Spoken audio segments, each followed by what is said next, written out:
Et j'aime bien, poser cette question pour quelqu'un qui n'a aucune idée de ce qu'est notre métier. Est-ce que tu peux expliquer à quoi ressemblent tes journées? Concrètement, qu'est-ce que tu fais? Ok, a day in the life of a researcher. Exactly. Euh, Qu'est-ce que je fais? Veille, diffusion, exploration. C'est ça que je fais. Donc j'ai séparé ça en trois morceaux. Donc la veille, c'est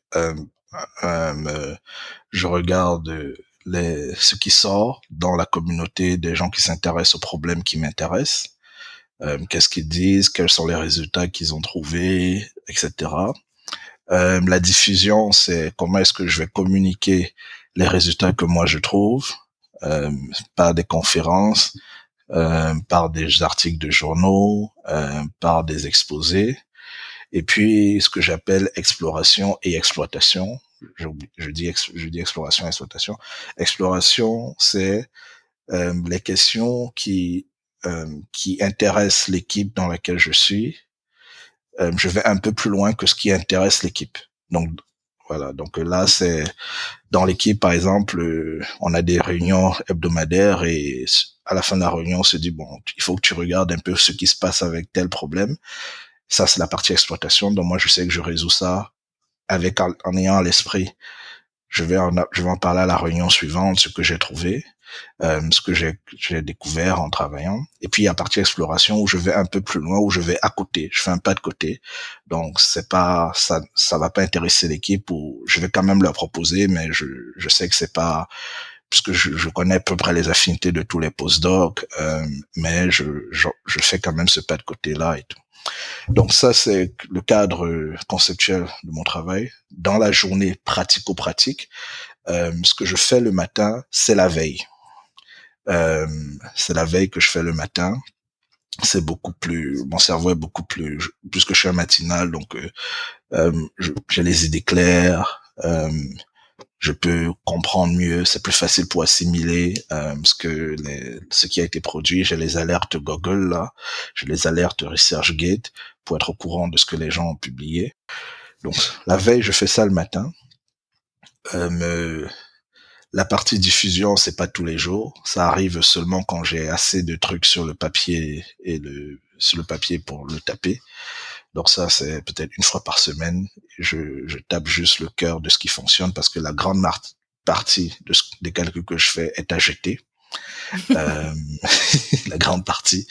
Donc je ne le garde pas. Et puis, donc, ce que je fais surtout, c'est veille et exploitation. Donc quand j'ai fini la veille, je me dis ok, j'ai des notes là pour dire ok, telle question, ça intéressait ça, il faut que je vois si j'ai fait du progrès sur cette question-là. Et puis pour la partie exploration, c'est quand j'ai l'inspiration. Donc ça, je ne commande pas. Ça, c'est ça. Ouais, ça j'imagine, ouais. Et du coup, quelle est la partie de la recherche où tu prends le plus de plaisir? C'est l'exploitation. C'est quand je fais de la veille, enfin si ça dépend. En fait, si, c'est l'exploitation parce que quand je fais de la veille, que je trouve un truc qui m'intéresse, euh, que je trouve intéressant, tout m'intéresse. Mais quand je trouve un truc vraiment juteux, un des réflexes, c'est de dire, OK, fais le calcul. Fais le calcul, pose les équations sur un cas le plus simple possible. Va à l'équation de Langevin. Tu vois, juste dx égale alpha dt. Voilà. Et un brownien. OK. Commence avec ça et fais tous les calculs de là. Et ça, c'est la partie où j'aime vraiment beaucoup parce que je suis le papier est bien Donc sûr plus dx général. égale alpha dt plus brownien. On est essentiellement en train de dire que la particule se déplace à vitesse alpha, mais qu'elle est un petit peu perturbée par du bruit. C'est Que la ça. vitesse, elle peut être, c'est pas vraiment alpha, c'est alpha plus un petit quelque chose, moins un petit quelque chose qui est aléatoire. C'est ça. Et qui est de l'ordre de racine de t. Donc, c'est de l'ordre de racine de t. Okay. Donc, plus on va loin dans le temps, plus les déviations sont grandes.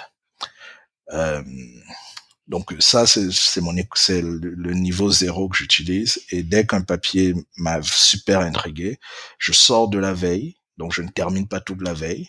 Je sors de la veille, j'entre dans l'exploitation. Et ce que je fais, c'est que je lis le papier et je suis les démonstrations avec ce modèle minimal. Et là, je C'est saisis génial les de faire concepts. ça. Là, c'est vraiment comme ça que tu comprends, ce qu'ils sont en train de faire, quoi. C'est ça, c'est ça.